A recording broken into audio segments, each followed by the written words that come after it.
How's the summer been? Yes, it's gone well. Guys are back, so we're into our second week of training, and we're back into, the foundation, lifting, running, talking a lot about nutrition and all the things that come along with just developing yourself athletically. Guys are doing some of the PRPs now, so we're kind of working ourselves back into that. But overall, great.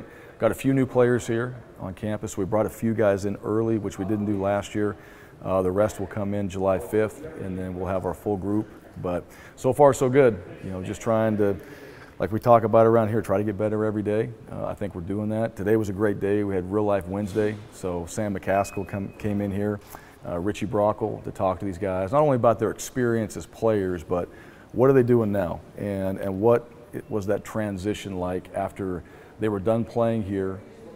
Both guys had a chance to play in the NFL for a little bit, but when that was over and you're done playing football, what's the transition like, and what they're doing now, and just trying to give our guys, some real life opportunities to sit there and listen to former players or people in the community about what they're doing, and to give these guys a chance to think about right now, when football is over, what do I want to do? And it's not necessarily that 5-year plan, but just to start putting some ideas down and get a little bit of a process moving forward that, all right, as I go through my career, I'm going to prepare myself at the end for opportunities that hopefully as I go through this experience, I'm developing some things that I want to do, and I think this will give them some ideas and a better way to go through that process. Thoughts on bringing in Lashley, University of Idaho transplant? Obviously, he wasn't around with the rivalry, but you were. Sure.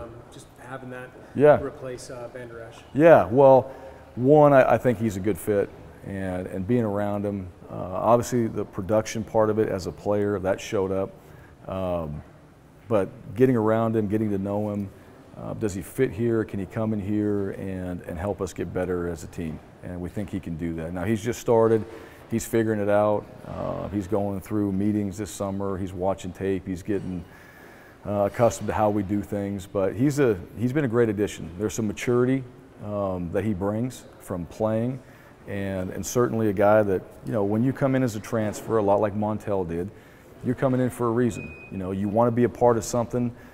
You want to go be successful, and I think the opportunity to play for a championship, to be on a team that has had success, he wanted to do that, and it was a great fit from our side of things as well, with Leighton being gone, Braden Boyd leaving the team, and so we had opportunities at that position to bring guys in, and we felt like he was a great fit for that. You seem kind of being on that weak side. Is that kind of what you envision? Because I know Idaho runs a little bit of a different system. Sure. He's like an inside guy, but I don't know. Yeah, he's an inside guy. We're really, whether he's that Mike or Will position, he really can play both. We're going to train him to do both, and I think those inside guys have to do that because even in schemes they're changing. But he'll learn both, and the one thing about Tony, he's very intelligent and football intelligent. He's shown that already. Just to be one of our top guys right now, and he's played the game, so it's just really verbiage at this point that is different for him. But he knows how to play inside. He can play both. Where we put him and finalize that going into the first game, I don't know that answer yet, but I know that's where he's going to be. Do you see, looking at the big picture, that grad transfers will be bigger parts of teams moving forward the next, say, 5-6 years? Well, one of the things that I saw this last week was in the SEC, those grad transfers now they can transfer in conference. That's going to be different. That's one of those where you're going to have players that have played for you that might go to a team in your division. And really, for whatever reason, they're leaving for a reason, whether it's opportunities or some other issue. But, as coaches with information and things like that, you worry about it. I don't know how much that'll have an effect. But I do see that the grad transfers and really kind of opening up that, you're going to start looking at guys down the road as they get older that are good players. Well, does he have a chance to graduate?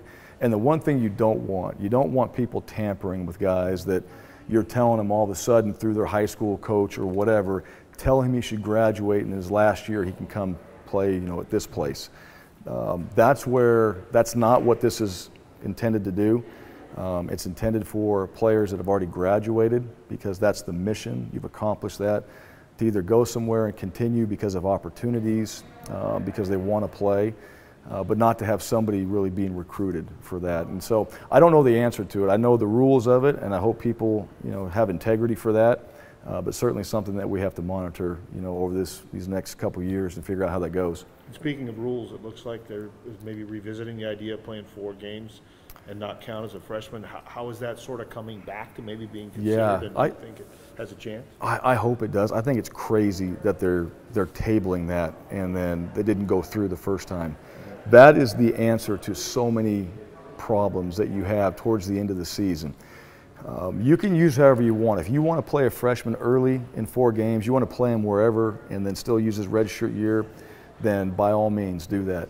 But at the end of the year, when you have guys and you're trying to figure out if you're going to use another position to fill in for a guy or you're going to burn a red shirt, and that's exactly what we're talking about, because the model that we have set in place, that was for 11, 12 games. We're talking 14 games now. That's different. And we need more opportunities to play guys so we're not putting somebody towards the end of their redshirt year, at jeopardy to have to burn that to go in there and play a couple snaps or to play a couple games. And even with McNichols, I think it was game 5 or 6 when we played him in Nevada. And we sat down and had that conversation, with him. And one, he wanted to play. Now his family was, you better use him. He better go in there and have opportunities, and we don't want to just burn this year because you're down a guy and then all of a sudden when somebody comes back, he's not going to be playing. And that didn't happen. But those are real conversations. And I get it from a parent standpoint. That's somebody's career you're talking about, just to go in there and fill a need for a few games. So I hope they pass it. That would be one of the best things they've ever done, in my opinion, for college football. I think it would help the game. I think it would help teams. I think it'd give guys an opportunity to play early. And one thing that I've found, the guys that play when they're younger as true freshmen, they do better. They do better academically, they do better overall, and this would give you a little bit of a nugget to go in there and allow these guys to be a part of it, to be in a game plan, and still not burn that entire year. I know you can't go into too many specifics about it, but how do you think recruiting's going? I mean, we're about 6 months away from that early signing day, and then if you feel you've been successful, what do you think is leading to that success? Yeah. I think the guys are doing well, the coaches. I think they've evaluated really well. I think the connections that they made in the areas with the coaches, I think we get valuable information. We just did some camps last week, did some satellite camps, so we got a chance to be around a bunch of good players. I think where we are right now in recruiting, we've established what we're looking for based off the team that we have right now. Character, things that we think are important to us. Obviously the football side of it, academics, and I think just kind of getting down to what's important. Our coach has done a great job focusing on that. As far as how recruiting is going, I think it's going well. I think guys that are interested in Boise State, I think they can look and see success. They can see former players that have gone on and played at the next level, if that's what their goal is. They can look at success academically. They can look at the city. A lot of guys are still coming for unofficials. We didn't do any officials in the spring. Guys are coming for unofficials, which is great. Get them on campus, get them around our coaches, get them around our players. And the key is, when it's all said and done, do they connect? Do they fit?